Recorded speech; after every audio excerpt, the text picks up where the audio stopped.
James and the Giant Peach, Chapter 17. At this moment, the scene inside the peach itself was one of indescribable chaos. James Henry Trotter was lying bruised and battered on the floor of the room amongst a tangled mass of centipede and earthworm and spider and ladybug and glowworm and old green grasshopper. In the whole history of the world, no travellers had ever had a more terrible journey than these unfortunate creatures. It had started out so well, with much laughing and shouting, and for the first few seconds, as the peach had begun to roll softly forward, nobody had minded being tumbled about a little bit. And when it went bump and the centipede had shouted, "That was Aunt Sponge!" and then bump again, and "That was Aunt Spiker!" there had been a tremendous burst of cheering all around.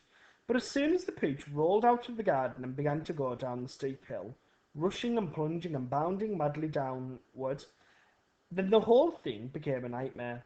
James found himself being flung up against the ceiling, then back onto the floor, then sideways against the wall, then up onto the ceiling again, and up and down, and back and forth, and round, and at the same time all the other creatures were flying through the air in every direction, and so were the chairs and the sofa, not to mention the 42 boots belonging to the centipede. Everything and all of them were being rattled round like peas inside an enormous rattle that was being rattled by a mad giant who refused to stop. To make it worse, something went wrong with the glowworm's lighting system, and the room was in pitchy darkness. There were screams and yells and curses and cries of pain, and everything kept going round, and once James made a frantic grab at some thick bars sticking out from the wall, only to find out that they were a couple of the centipede's legs. "Let go, you idiot!" shouted the centipede, kicking himself free, and James was promptly flung across the room into the old green grasshopper's horny lap. Twice he got tangled up in Miss Spider's legs, a horrid business, and toward the end, the poor earthworm, who was cracking himself like a whip every time he flew through the air from one side of the room to the other, coiled himself around James's body in a panic and refused to unwind. Oh, it was a frantic and terrible trip, but it was all over now, and the room was suddenly very still and quiet. Everybody was beginning slowly and painfully to disentangle himself from everybody else. "Let's have some light!" shouted the centipede. "Yes!" they cried. "Light! Give us some light!" "I'm trying!" answered the poor glowworm. "I'm doing my best. Please be patient."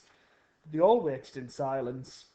And then a faint greenish light began to glimmer out of the glowworm's tail, and this gradually became stronger and stronger until it was anywhere enough to see by. "Some great journey," the centipede said, limping across the room. "I shall never be the same again," murmured the earthworm. "Nor I," the ladybug said. "It's taken years off my life." "But, my dear friends," cried the old green grasshopper, trying to be cheerful, "we are there." "Where?" I asked. "Where? Where is there?" "I don't know," the old green grasshopper said, "but I'll bet it's somewhere good." "We're probably at the bottom of a coal mine," the earthworm said gloomily. "We certainly went down and down and down very suddenly at the last moment. I felt it in my stomach. I still feel it. "Perhaps we are in the middle of a beautiful country full of songs and music," the old green grasshopper said. "Or near the seashore," said James eagerly, "with lots of other children down on the sand for me to play with." "Pardon me," murmured the ladybug, turning a trifle pale, "but am I wrong in thinking that we seem to be bobbing up and down?" "Bobbing up and down?" they cried. "What on earth do you mean?" "You're still giddy from the journey," the old green grasshopper told her. "We'll get over it in a minute. Is everybody ready to go upstairs now and take a look around?" "Yes, yes," they chorused. "Come on, let's go."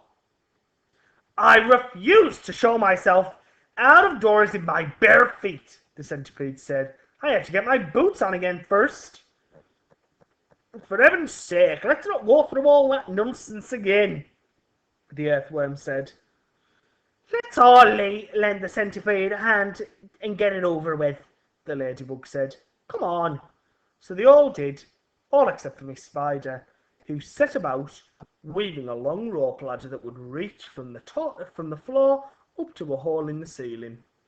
The old green grasshopper had wisely said that they must not risk going out of the side entrance when they did not know where they were, but must first of all go up onto the top of the peach and have a look around.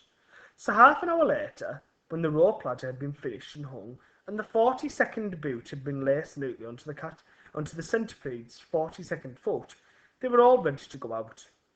Amidst mounting excitement and shouts of, "Here we go, boys! The Promised Land! I can't wait to see it!" the whole company climbed up the ladder, one by one, and disappeared into a dark, soggy tunnel in the ceiling that went steeply, almost vertically, upward.